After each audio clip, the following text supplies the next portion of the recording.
Bueno, hoy les vamos a hablar sobre el diseño de la investigación. El término diseño se refiere al plan o estrategia concebida para obtener la información que se desea con el fin de responder al planteamiento del problema. Una vez que se precisó el planteamiento del problema, se definió el alcance inicial de la investigación y se formularon las hipótesis. El investigador debe visualizar la manera práctica y concreta de contestar las preguntas de investigación, además de cumplir con los objetivos fijados. Esto implica seleccionar o desarrollar uno o más diseños de investigación y aplicarlos al contexto particular de su estudio. El término diseño, como lo menciona el texto, se refiere al plan o estrategia concebida para obtener la información que se desea con el fin de responder al planteamiento del problema de manera precisa. Por eso tenemos que hacer una buena elección del diseño. ¿De qué tipos de diseño disponemos en el enfoque cuantitativo? Tenemos el diseño de investigación experimental y el diseño de una investigación no experimental. Los requisitos en un experimento. El primero es la manipulación intencional de una o más variables independientes. Nos referimos a manipulación porque nosotros determinamos cómo la vamos a utilizar esta variable independiente. El segundo requisito consiste en medir el efecto de la variable independiente, el efecto que tiene la variable independiente en la variable dependiente. Eh, Cuáles son, cómo influye esta variable una sobre la otra. Y el tercer requisito es el control o la validez interna de la situación experimental. Hablando siempre de los diseños experimentales, podemos decir también que el término experimento tiene al menos dos acepciones, una general y otra particular. La general se refiere a elegir o realizar una acción y después observar las consecuencias. Este uso del término es bastante coloquial, así hablamos de experimentar, cómo mezclamos sustancias químicas y vemos la reacción provocada, o cuando nos cambiamos de peinado y observamos el efecto que causa en nuestras amistades. Eh, ¿Qué es la validez interna que mencionábamos? El control en un experimento logra la validez interna y se alcanza mediante varios grupos de comparación. Por lo mínimo tienen que ser dos grupos de comparación para poder tener una validez. Y también se puede lograr a través de la equivalencia de los grupos en todo excepto en la manipulación de las variables independientes. La validez externa se refiere a qué tan generalizables son los resultados de un experimento a situaciones no experimentales, así como a otros participantes o poblaciones. Esto es que en un experimento debe buscar ante todo la validez interna, es decir, confianza en los resultados.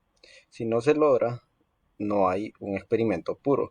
Lo primero es eliminar las fuentes que atentan contra dicha validez, pero la validez interna es solo una parte de la validez de un experimento. Además, es muy deseable que el experimento tenga validez externa. La validez externa se refiere a qué tan generalizables son los resultados de un experimento a situaciones no experimentales, así como los otros participantes o poblaciones.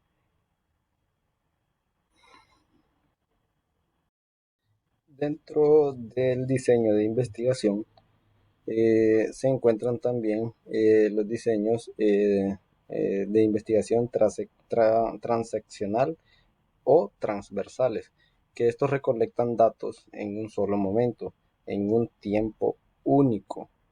Su propósito es describir variables y analizar su incidencia a interrelación en un momento dado. Por ejemplo, podría ser un ejemplo, medir las percepciones y actitudes de mujeres jóvenes entre 18 y los 25 años que fueron abusadas sexualmente en el último mes de una ciudad específica. Entonces, ahí estamos diciendo del último mes, estamos hablando de un tiempo único. A eso se refiere una investigación transversal. Y una investigación longitudinal o evolutiva es lo contrario de lo que acabamos de hablar. Una investigación longitudinal es la que recolecta datos en diferentes momentos o periodos para hacer inferencias respecto al cambio, sus determinantes y consecuencias. En ocasiones el interés de un investigador es analizar los cambios al paso del tiempo en determinadas categorías, conceptos, sucesos, variables, contextos o comunidades, o bien de las relaciones entre estas aún más, a veces ambos tipos de cambios. Es ahí cuando se utiliza este tipo de investigación.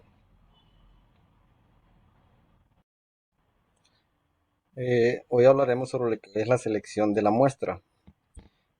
No siempre, pero en la mayoría de las situaciones sí realizamos el estudio en una muestra. Solo cuando queremos efectuar un censo debemos incluir todos los casos, personas, animales, plantas, objetos del universo o la población. Eh, para poder delimitar una población, primero vamos a aclarar qué es una población. Una población es el conjunto de todas las cosas que concuerdan con una serie de especificaciones.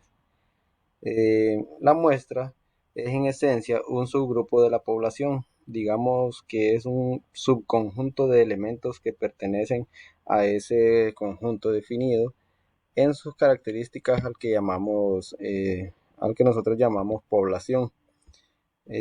La selección de la muestra se utiliza por economía de tiempo y de recursos.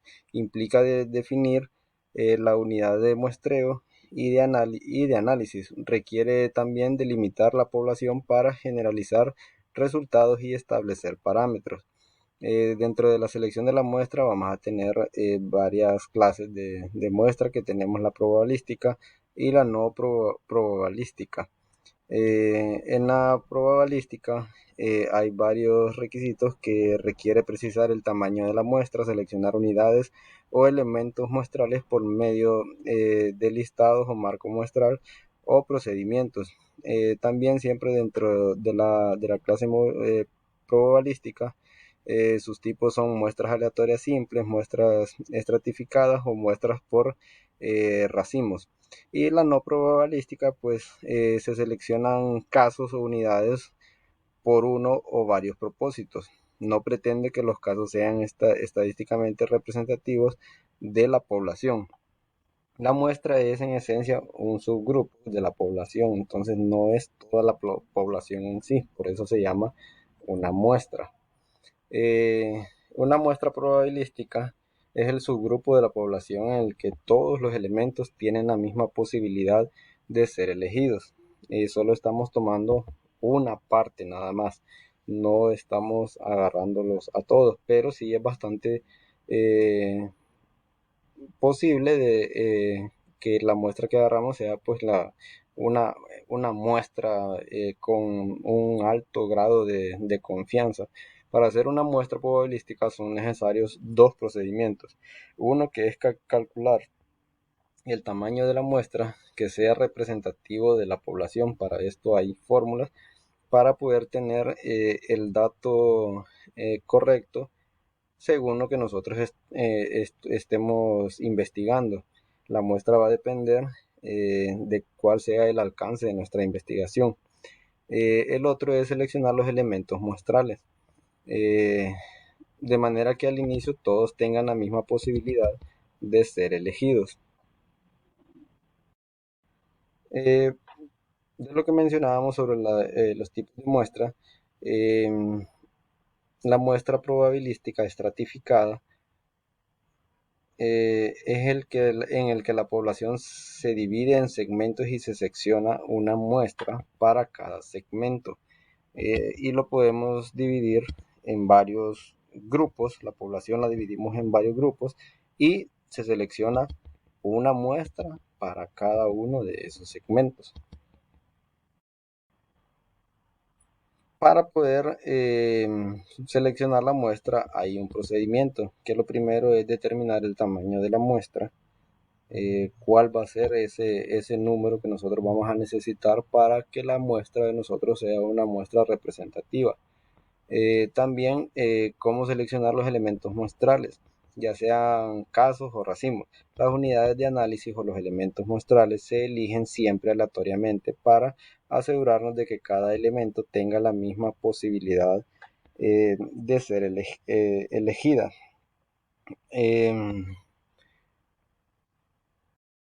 resumen, entonces, la muestra es una parte de la población y esas partes también las podemos dividir en subgrupos para poder hacer una muestra estratificada. La muestra, recuerden, son subgrupos.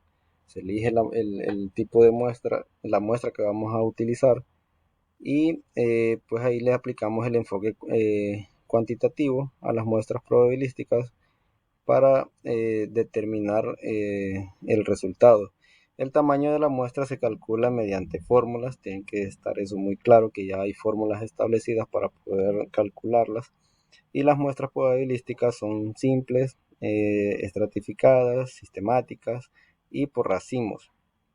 Esto es mi resumen, espero que haya quedado claro y muchas gracias por su atención.